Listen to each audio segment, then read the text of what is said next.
Look at a period when the Muslims had established the Khalifa, that the Prophet Muhammad ﷺ had been dead for almost 100 years.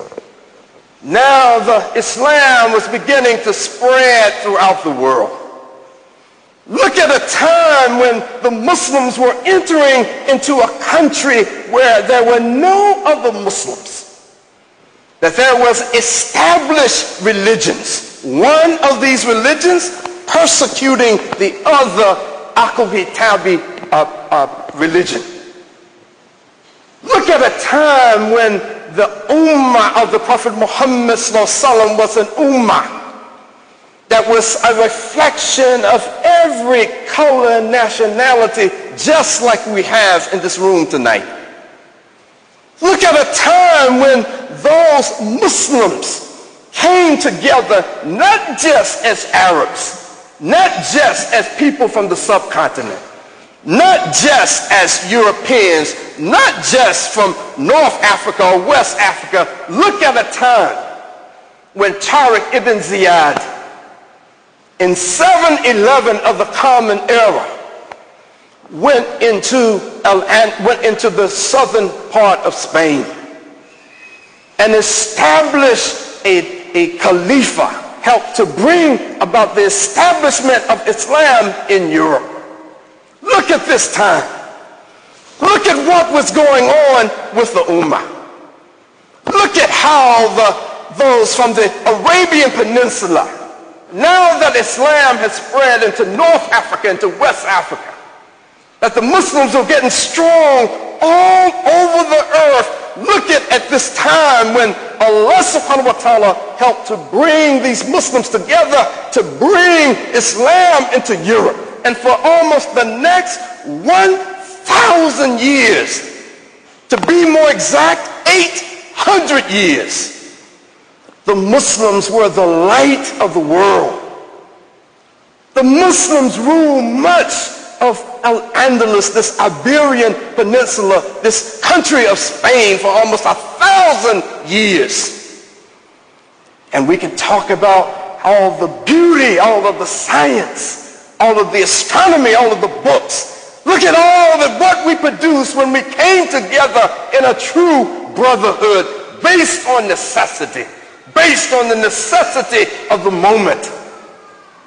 That we understood that my being an African American means nothing based on the necessity of the moment. What do I need to do to lend my African American self to this ummah to do what needs to be done? So, in brief, when we look at this history and just glancing over this history, we find that at a certain juncture, some old bad habits began to set into our ummah. And the bad habits began to cause us to start breaking up and fragmenting. And the bad habits cause us to say, those Africans who are up there in Spain, those Arabs who are up there in Spain, what we have to do, we have to be dominant. We can't have this quilt of leadership that we have. Let's go back to our old ways. We're comfortable with that. And read the history of Al-Andalus. I'm not trying to sugarcoat it. Read the history. And you'll find that what we talk about, the glory of Spain, over the centuries began to crumble.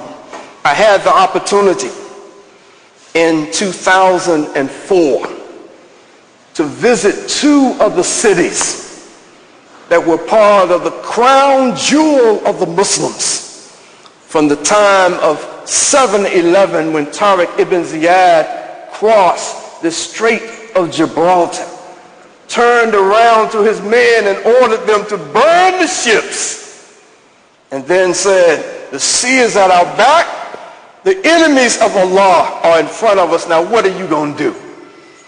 Look back at that time, and we see that Allah subhanahu wa ta'ala gave us this glorious period, and it unraveled as the interworkings of the Muslims started to go back to tribalism and nationalism.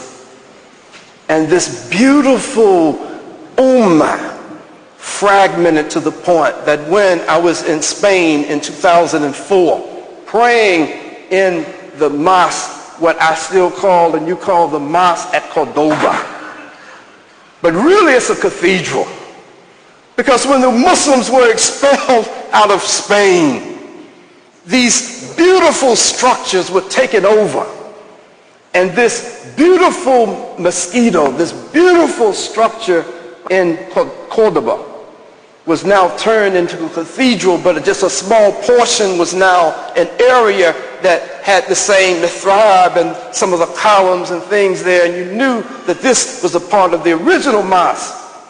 So being overwhelmed by the history that I knew of the area, I said, let me make salah.